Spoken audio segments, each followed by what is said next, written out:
Bem, eu acho que a experiência é fundamental. A experiência é algo que se adquire ao longo da vida e que nos dá, de certa forma, alguma.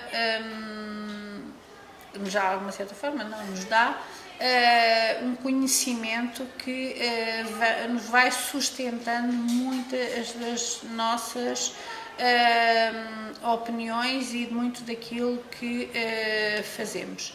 No entanto, acho que por vezes, em algumas situações, pode ser um bocadinho redutor, sobretudo em termos de inovações.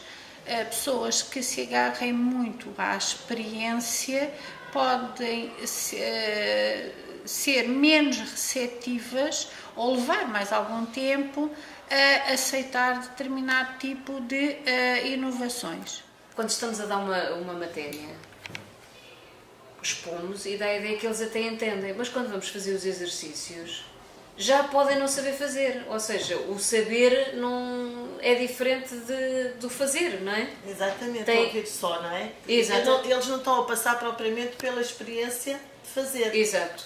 Tem que se passar por ela. Eu acho que esta parte é passiva, tem que se passar, e esse exemplo que tu deste, se vocês não trabalharem as coisas, se não passarem, mesmo na vida, não é? Mesmo na vida, se não tiverem numa determinada situação, a experimentarem vocês próprios, nunca têm bem a noção. Agora, a primeira é que eu acho que há ali... A minha interpretação é mesmo essa, que não se pode fazer eu até posso pensar que sei fazer uma coisa, mas se não passar pela experiência, é diferente de saber fazer, não é? Em relação a quase tudo, a matemática, a ginástica, como eu estava a dizer, não é? Eu percebo perfeitamente aqueles passos todos. E a experiência da vida. Porque eu acho que esta frase, eu por acaso interpretei mais quando falámos sobre isso ali, com a experiência que não científica, é a experiência da vida. Sim. Eu levei mais para isso. Pronto. O termo fazer experiência é que para nós, das ciências, é um bocadinho estranho, não é? Porque uma experiência não se faz. Exato, era o que eu dizia, é a própria definição, é a própria definição, experiência é fazer. Toda a diversidade dos homens nasce da esperança, pois, porque se não houver esperança, não há expectativa, não há o desejo de estar melhor, de realizar ambições e, portanto, não há desilusão, porque na maior parte das vezes as ambições não se concretizam.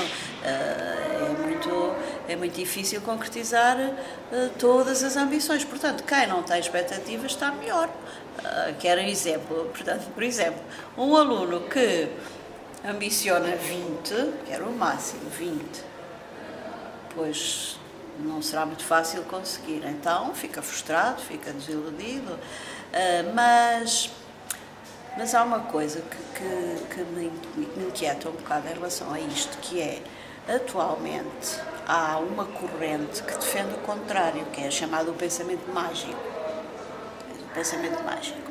E o pensamento mágico é: tudo se pode concretizar desde que nós queiramos e tudo melhora desde que nós queiramos.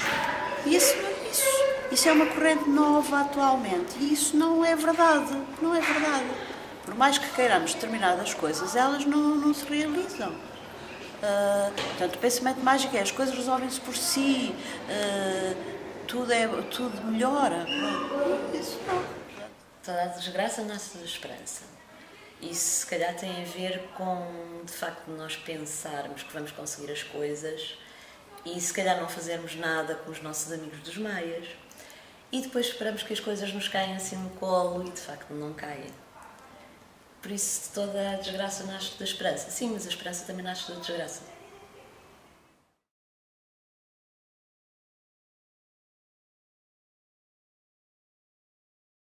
Na minha opinião, as questões prendem-se com a abrangência humana,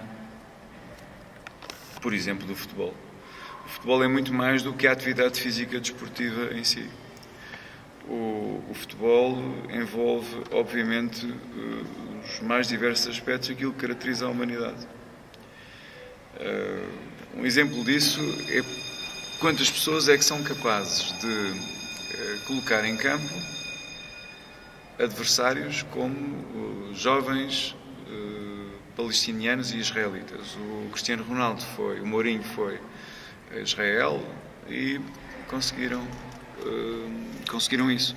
Ou seja, no futebol nós podemos ver aspectos fantásticos da espécie humana, como por exemplo a capacidade para gerir conflitos como estes, o conflito israelo-palestiniano, e também podemos ver o contrário, que são as manifestações de violência, as tentativas de batota, o doping, as trapaças que existem imensas no futebol. E portanto, quando o Albert Camus, de alguma forma, diz que o futebol traduz aspectos muito abrangentes da atividade humana, nomeadamente no campo da moral e da ética, vocês podem encontrar isso tudo no futebol. Como os aspectos educativos, utiliza-se o futebol na educação física para educar. Também é possível perceber o que é perseguir objetivos em equipa, trabalhar em conjunto para objetivos comuns. É possível, através do futebol, sentirmos mais autoestima por nós próprios, porque somos capazes de cumprir com aquilo que faz parte do futebol, em termos técnicos, em termos táticos. Mas o mais importante não é isso. O mais importante é, de facto, o futebol traduzir para o planeta Terra, para a humanidade, aquilo que traduz. A quantidade de gente que envolve, as multidões, as paixões, algumas desajustadas e violentas e condenáveis. Portanto, de alguma forma eu penso que o filósofo quis referir-se a isso.